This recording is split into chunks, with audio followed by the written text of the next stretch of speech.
So I'm going to be going ahead to use Zickel concealer for our eye makeup look today, and I'm using neutral.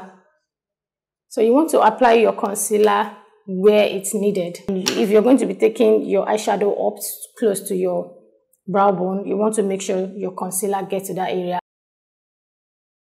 So I'm going to go ahead and pick this shade of eyeshadow. So we're using these two eyeshadow here. That's what we are going to be using. And this is going to be my crease.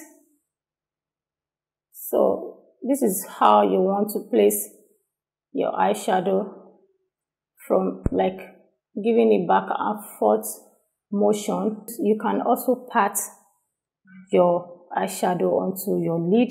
So I'm going to take it from the outer part of my eyes to inner part of my eyes. So I'm going to go ahead and pick the brush that has no color in it.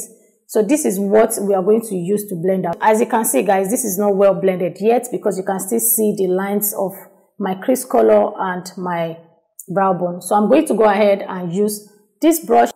So I'm going to be using this slightly where the line of the crease color meets with my own skin.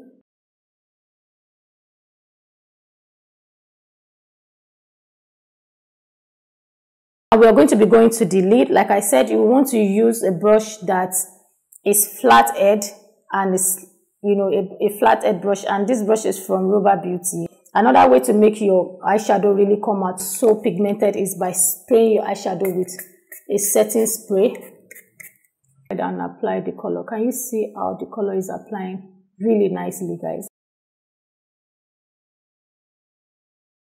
I'm patting it down onto my lid and I'm making it get close to where my crease color starts from.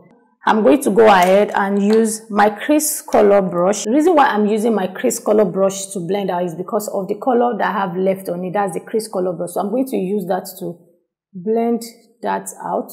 So I'm basically going into the line where the colors meet each other.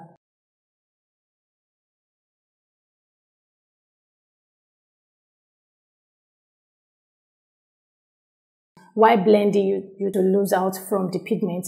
So you want to go ahead and reapply the eyeshadow where it's needed. So guys, this is it.